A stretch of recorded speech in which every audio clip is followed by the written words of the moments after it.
Now, it's no secret that memory isn't always very reliable. Any of us who've lost our keys or completely forgotten about a lunch date will know that all too well.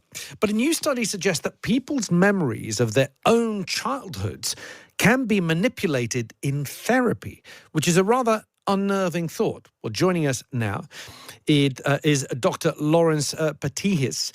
He's a psychological scientist who specialises in memory reliability, who led the study. Doctor, good afternoon. Thank you so much for giving us your time. Hello, Alexis. Thanks for having me. Tell us a little bit more about this concept. I mean, we've always been fascinated by memory and how memory works and how memory can be very unreliable. You see that when testimonies are submitted in court.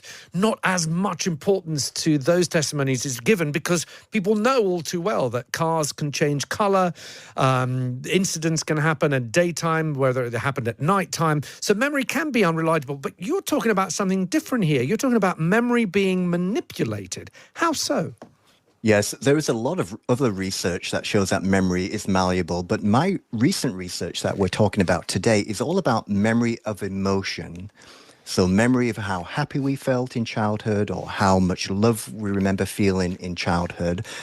And what we found in this experimental study where we randomly assign people into groups is that if you reappraise your mother in an upward direction, then that has a knock-on effect on, first of all, current emotions and also memories of emotion in childhood as well.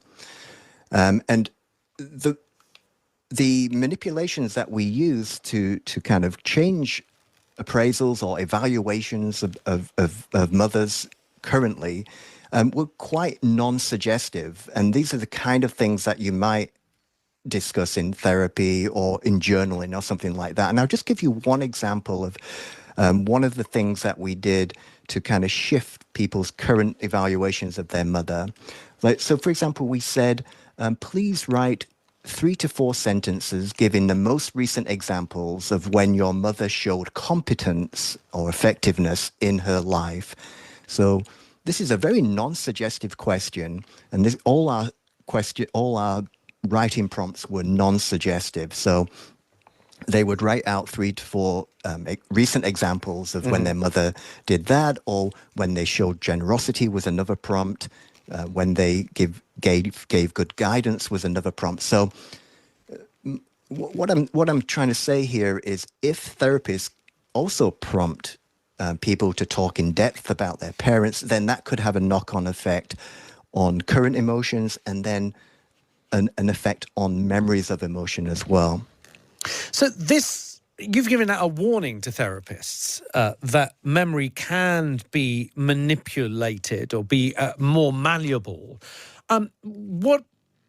How should they change their approach, in your view, based on what you found?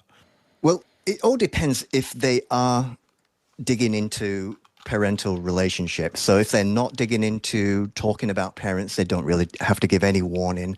But if they are discussing in depth the relationship between parents and if they're discussing childhood, then they should do 2 things. Before therapy, they should say, if we're going to talk about parents, you may reevaluate your parents, and it can have a knock-on effect on memories of emotions for childhood. So just take that into account.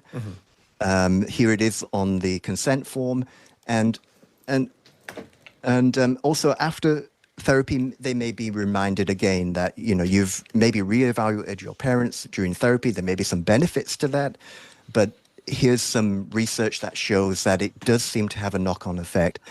And there's 2 things to come out of this. One is even non-suggestive discussions about parents could reevaluate them.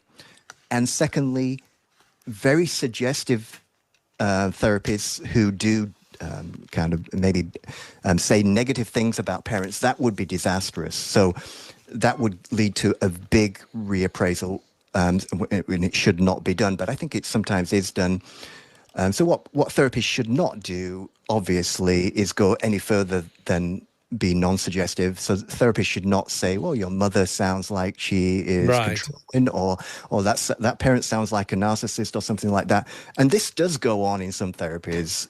and it shouldn't. Okay. Doctor, thank you. We'll run out of time, but thank you so much for giving us your time. It's a really fascinating piece of work. Dr. Lawrence Patihis, their psychological scientist specialising in memory reliability. This has been written up in The Times. You can find it with your online subscription. It's a really fascinating piece, particularly for those of you who have participated in therapy. It's really interesting to see how feelings of how you feel about things in the past can be manipulated by, well, bad therapy, really. Well, that's it. That's our show. Thank you so much for all your texts, your tweets, your WhatsApps with the music. Really great choices. Thank you to my producer, Micaela, Arneson, Anthony Chang,